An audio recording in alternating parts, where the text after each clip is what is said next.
Time one of them early morning corn crib confessions, baby. Hey, look, I had to get on. I woke up this morning definitely on the wrong side of the bed. I got on here and I cut loose with a rant, and I shouldn't have, but hey, I did what I did, all that good stuff.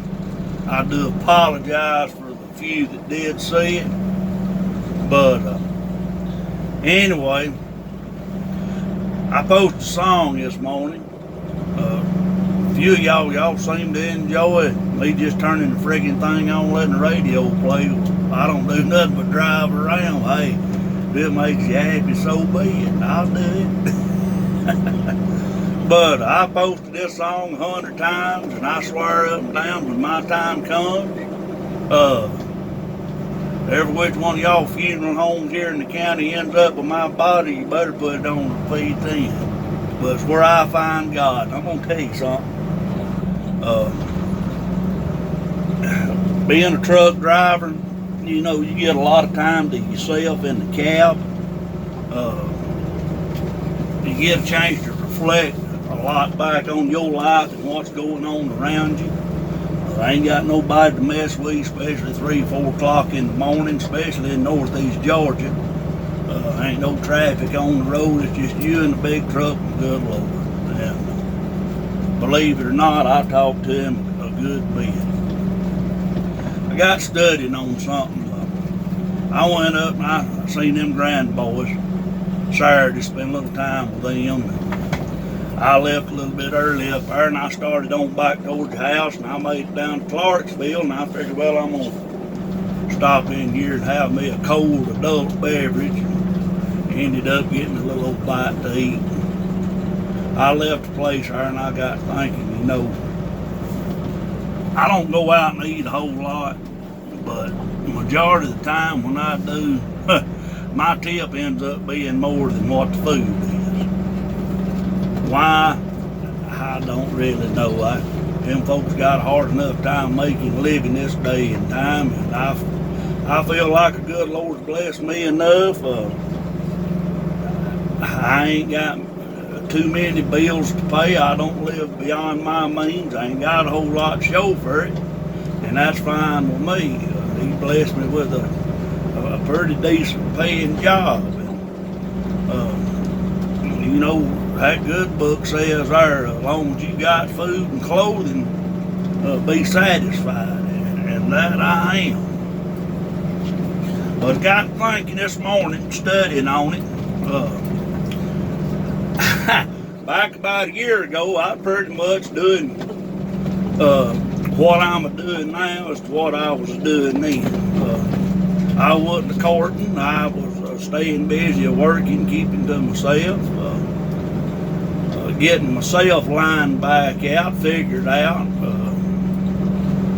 trying to get myself set on the path that I needed to be traveling on. And I was thinking back about this time last year, an old boy, he called me one Friday evening. He said, hey, look, he says, I'm going to go get me another tractor for my farm. He says, you want to go with me? He says, I'm going to leave early in the morning, probably gone all day. He had 2 or 3 that he wanted to go look at, and so I didn't have nothing going on, so yeah, I'll ride with you.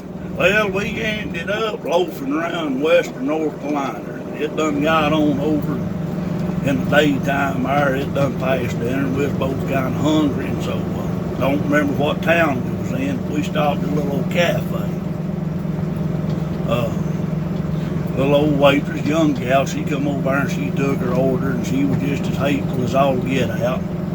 Messed my order up completely, and she copped a little bit of an attitude there when I called her out on it. She made it right. So anyway, we got done eating. The young lady, she gave us her bill there. Well, we got up to go up the register to pay it. I noticed a buddy of mine, he threw a $5 down on the table there for a tip. And I reached in my pocketbook and I threw the old gal a 20. We went and we paid for the food and we got on out of there. We got in the truck, and he says, You know, I throwed that girl down to 5, and that was $4 too much. What the world do you mean slinging down to 20? And it's the kind of way I feel about a lot of things. You know, there ain't no telling what that little old gal was dealing with. She might not have been dealing with nothing. I don't know, but if I had to guess, I'd say there was something hammering on her head and her heart pretty heavy there. And you could tell she was stressed out and a little bit distraught. And folks say, well, you ain't supposed to mix, your home life with work, vice versa. But sometimes you get burdened down so much you ain't got much of a choice but to carry that burden with you no matter where you at.